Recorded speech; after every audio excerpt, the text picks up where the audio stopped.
Assalamualaikum warahmatullahi wabarakatuh. Mudah-mudahan kesehatan dan keberkahan selalu menyertai kita semua. Amin. Oke, kita lanjutkan sampai mana tadi? Sampai jual beli seblak ya. Nah, setelah Ramdan dan Anissa ketemu, mereka ngobrol sebentar sambil menunggu seblaknya matang. Nah, setelah seblak matang, ketika Anissa hendak membayar seblak, namun Ramdan menawarkan diri atau bilang ke Anissa, "Nggak usah nih, biar aja yang bayar." Gitu. "Nggak usah, kata Anissa, "aku punya uang kok." Gitu. Nah, namun Ramdan kekeh ingin membayar seblak itu. "Nggak usah nih, aja, tidak apa-apa, kali-kali." Gitu. Kemudian dibayarlah seblak itu dan mereka pun tengok-tengok atau melihat-lihat, "Ini anaknya makan di mana ya, kata Anissa. Tengok-tengok dan mereka bertuju atau melihat sebuah jembatan atau sebuah bendungan atau sebuah JPO aja, yang intinya tempat itu tinggi ya, kayak tempat nongkrong gitu. Dan menuju ke sana, di sana aja. Oh iya, setelah memarkir motor mereka pun jalan menuju tempat tadi dan makan seblak sambil ngobrol-ngobrol. Nah, setelah ngobrol-ngobrol karena ada kepentingan dan keperluan masing-masing, mereka pun putuskan untuk pulang ke tempat masing-masing. Anissa ya pulang ke rumah Bu Nopi, Ramdan ya pulang ke kantornya atau ke mesnya gitu kan. Nah, seiring berjalannya waktu, mereka sering ketemuan. Kalau hari Sabtu, kalau hari Minggu gitu kan, kalau lagi slow sering ketemu atau sekedar makan atau sekedar jajan, sering ketemu. Dan Anissa pun merespon dengan baik itu ajakan Ramdan dan selalu mengiyakan ajakan Ramdan ketika diajak jalan-jalan atau diajak pergi gitu. Yang berjalannya waktu, nah, ketika Ramdan hendak mengajak Anissa pergi ke suatu tempat itu menurut Ramdan romantis ya, tempat romantis, tempat bagus gitu kan, pokoknya mah indah lah tempatnya. Nah, namun Anissa menolak dan Ramdan memaklumi, oh mungkin lagi kesibukan, lagi ada keperluan gitu kan. Nah, setelah itu Ramdan coba SMS Anissa untuk mengajak lain waktu, namun masih menolak. Loh, kok ditolak terus ya ajakannya gitu kan. Nah, lama-kelamaan SMS atau telepon Ramdan ini sering tidak dijawab, sering tidak diangkat. Ramdan bertanya-tanya, "Anissa kenapa ya? Kok sekarang SMS-nya jarang dibalas, teleponnya jarang diangkat, diajak ketemuan tidak mau gitu kan." Dicoba lagi sampai bisa dibilang frustasi gitu lah. Sedih, risau, cemas gitu kan, kenapa nih nggak dibalas-balas, kenapa gitu. Suatu hari karena penasarannya itu, Ramdan pergi ke rumah Bu Nopi dan tanya, "Bu, Anissa ada?" "Oh tidak ada mas, lagi keluar sama suami sama anak-anak." "Oh iya ya, tidak apa-apa. Kenapa Bu?"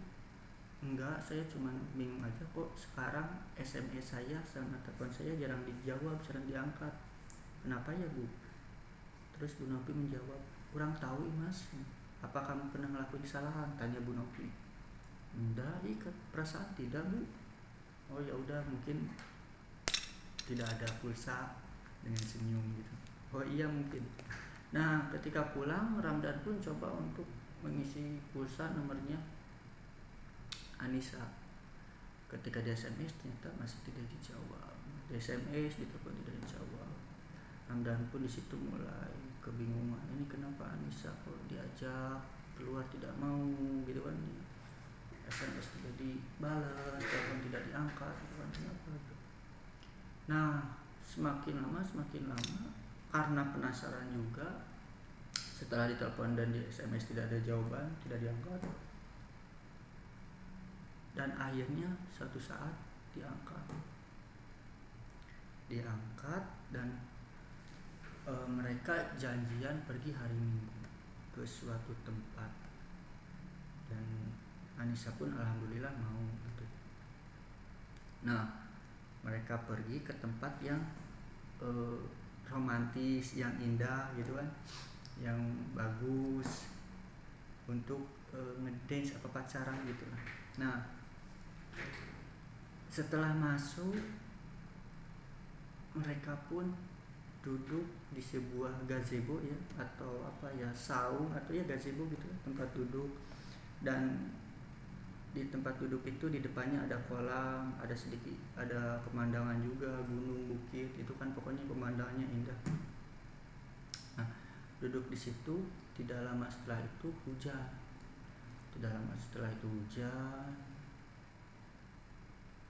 Dan mereka pun hanya diam-diam.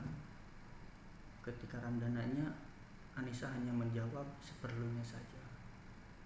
Kemudian Ramdan bertanya pada Anissa, "Nis, kamu kenapa kok berubah sekarang?"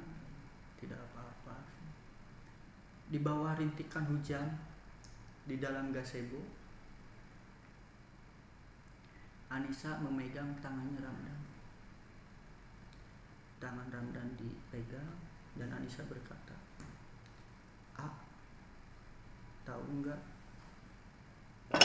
kenapa aku sekarang jarang angkat telepon AA, jarang balas SMS AA, jarang mau ketika diajak keluar, ataupun tidak mau ketika diajak keluar? Tidak tahu Miss kenapa." Nah, sambil memegang erat tangan Ramdan, Anissa berkata, di bawah rintik hujan, di dalam gazebo, Anissa berkata, "AA jujur aja, tidak usah bohong sama Anissa.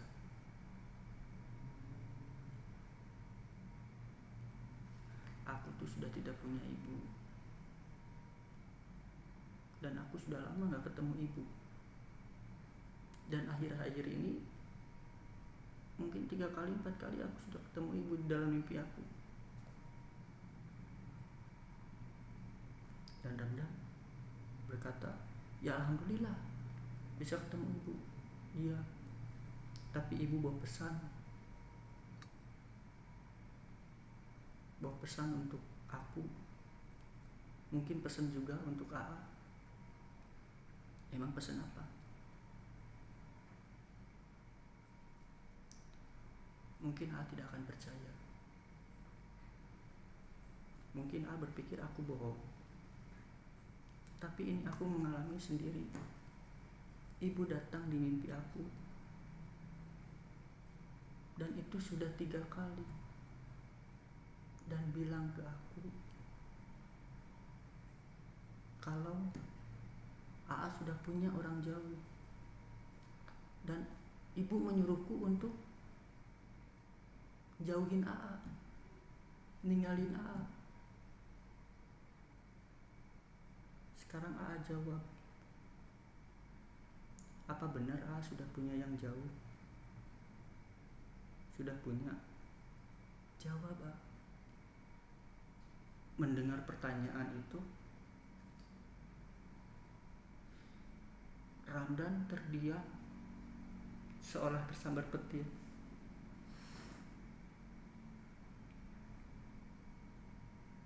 Karena setiap doa Ramdan ketika setelah sholat, yang paling sering diucapkan, yang paling sering pinta, itu meminta petunjuk terkait jodoh, diberikan jodoh yang terbaik. ditunjukkan jodoh yang terbaik. Nah, Ramdan berpikir mendengar pertanyaan Nisa seperti itu. Apakah ini jawaban dari doa-doaku tentang ditunjukkannya jodoh yang terbaik untukku, ditunjukkan siapa jodohku. Namun lamunan Ramdan terhenti setelah Nisa bertanya kembali. Jawab A sebenarnya sudah punya apa belum? Jujur, selama ini aku tidak pernah dekat sama cowok. Aku selalu apa-apa sendiri. Karena aku lebih merasa bahagia sendiri. Dan aku di sini bertemu AA, merasa nyaman dan merasa bahagia sama AA. Mungkin aku jatuh cinta sama AA. Tapi ketika aku sedang jatuh cinta, memiliki sebuah harapan besar, ibu datang lewat mimpi membawa pesan untuk menjauh dari AA dan memberitahukan kalau AA sudah punya. Jawab A.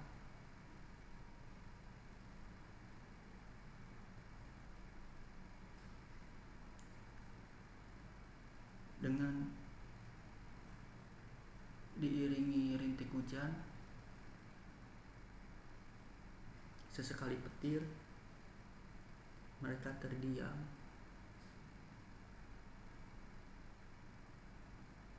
Merasakan apa yang dirasakan hati mereka.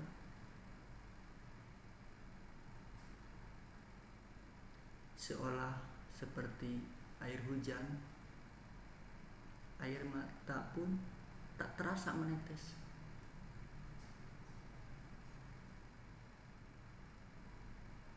Begitu sunyi, begitu hening, yang terdengar hanya rintik hujan, sesekali angin dan petir. Ramdan tidak bisa menjawab yang ditanyakan Nisa.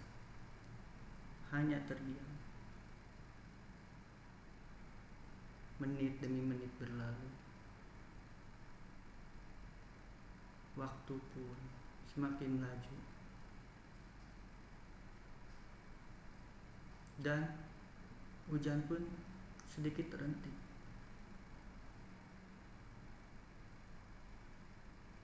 Dan mereka dan Ramdan pun mengajak Anissa untuk pulang. Pulang ini sudah reda. Dan makanan, jajanan yang mereka pesan tidak mereka sentuh sama sekali. Tidak mereka sentuh. Mereka hanya terdiam merasakan apa yang dirasakan.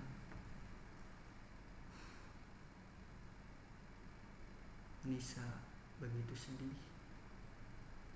Karena mungkin dia tahu jawaban dari Ramdan. Karena dia mungkin sudah punya seseorang di hatinya. Karena Ramdan tidak berani menjawab. Dan Ramdan dalam pikirannya berpikir, apakah ini petunjukku ya Allah? Setelah aku sekian lama meminta petunjuk terkait jodoh, siapa jodohku yang terbaik? Apa lewat pesan ini kah? Apa lewat Ibu Nisa kah petunjuknya ya Allah? Kemudian mereka pun keluar dari tempat wisata itu. Keluar. Dan ketika hendak naik motor, hujan pun kembali turun, namun tidak besar. Hanya rintik-rintik. Dan Ramdan pun menawarkan pada Nisa untuk memakai jas hujan. Nis, pakai jasnya. Pakai celananya aja, kamu pakai bajunya. Tidak usah kalau tidak pakai jas, aku juga tidak pakai jas. Pakai Nisa. Ramdan kekeh suruh pakai. Tapi Anissa pun tidak kalah, tidak mau pakai jas, dan akhirnya jas itu pun tidak dipakai sama sekali, dimasukkan jok, dan mereka akhirnya hujan-hujanan pulang dari wisata itu. Air mata begitu mengalir, Anissa begitu sedih setelah banyak cerita atau mungkin rasa kenangan kebahagiaan bersama Ramdan harus hilang, harus berpisah. Jadi mereka itu di motor tuh nangis masing-masing. Ramdan pun nangis, diam di motor tuh hening. Nisa diam, Ramdan diam. Yang biasanya Nisa itu kalau diboncengin agak sedikit meluk, walaupun hanya cuma pegang pinggangnya Ramdan. Tapi setelah kejadian itu atau setelah dari taman itu, Ramdan Anissa menjaga jarak duduknya di motor itu. Terdengar jelas suara rintihan Anissa, nangisan Anissa dari belakang oleh Ramdan. Dan Ramdan pun tidak bisa berkata-kata. Selain fokus mengendara, hatinya ya campur aduk. Mungkin sedih karena harus berpisah dengan Nisa.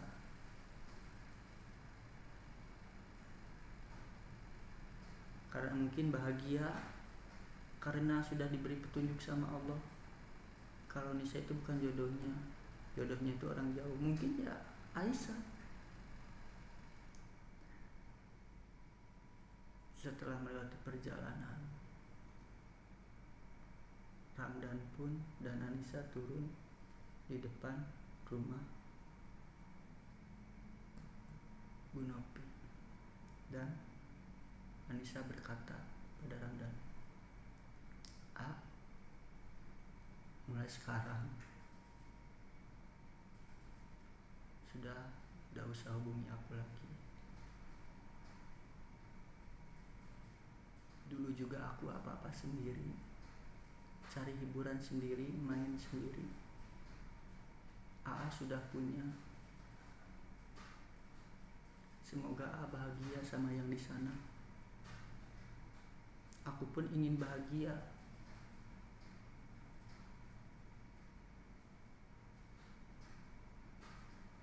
Sebenarnya aku tidak percaya mimpi itu. Tapi karena ibu yang datang, orang yang sudah melahirkanku, aku percaya bahwa itu pesan yang terbaik dari ibu.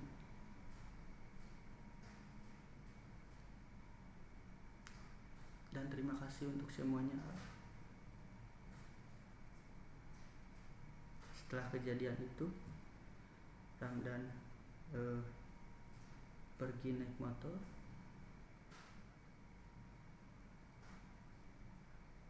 Namun ketika selang beberapa meter, Ramdan berhenti dan kembali ke rumah Bu Nopi dan manggil Nisa. Nis, maafin ayah. Maafin udah gak jujur sama kamu, udah nyakitin kamu.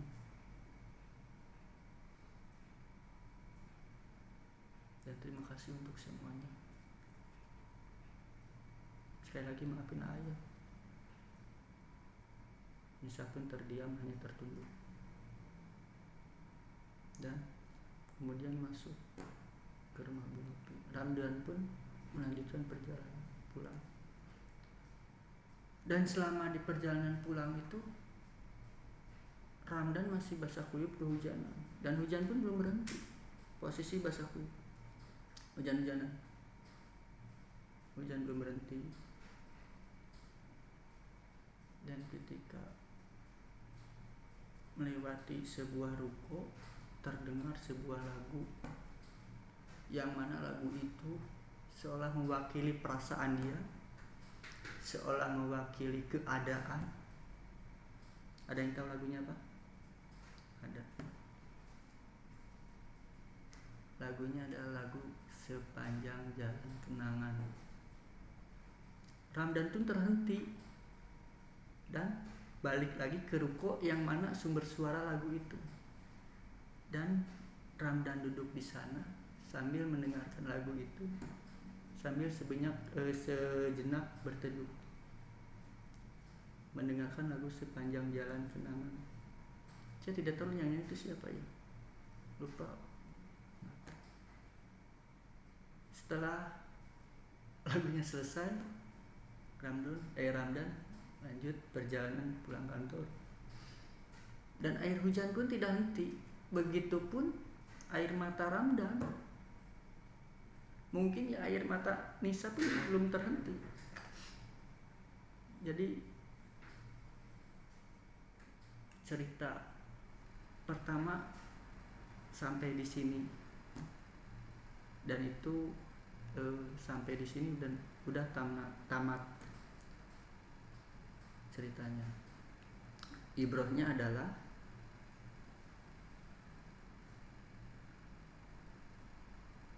apa ya? Banyak ya ibrohnya. Pertama, ketika kamu diberi kepercayaan, janganlah kau hianati. Jagalah betul-betul hatinya.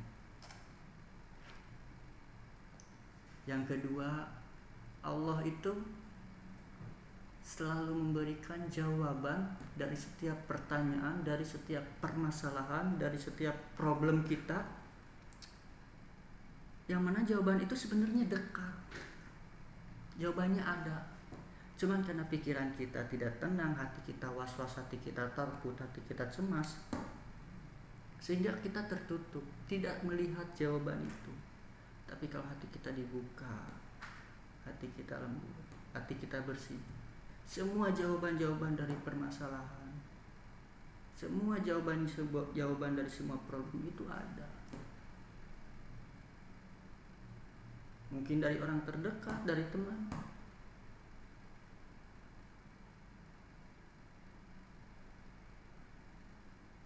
Begitu. Jadi pada intinya adalah Allah itu selalu memberikan jawaban, memberikan jalan keluar, memberikan solusi dari setiap permasalahan, problem kita dalam kehidupan sehari-hari.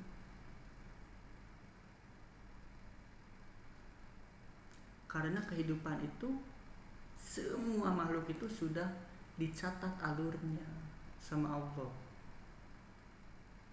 Udah ada alurnya, skenarionya seperti apa, pertanyaannya seperti apa, permasalahannya seperti apa, jawabannya seperti apa, itu sudah ada. Jadi mulai saat ini kita berusaha untuk memperbaiki diri kita pribadi masing-masing, ya untuk saya juga, terus agar selalu membuka hati, mendekatkan hati kita didekatkan. Semuanya ada sebenarnya. Tak usah cemas, tak usah risau akan segala permasalahannya. Kalau bahasa Jawanya itu diloske, los. Kita berpikir hanya untuk mencari jalan keluar, bukan untuk memendam permasalahan. Begitu, semuanya sudah ditulis, sudah ada alurnya, sudah ada jawabannya. Oke, begitu saja. Semoga bermanfaat. Mudah-mudahan kesehatan dan keberkahan selalu menyertai kita semua. Bila ada salah kata Mohon maaf yang sebesar-besarnya. Kita akan lanjutkan nanti video berikutnya, karena ini lumayan banyak ya yang minta di upload videonya, dan ini videonya menurut saya paling begitu saja. Wassalamualaikum warahmatullahi wabarakatuh.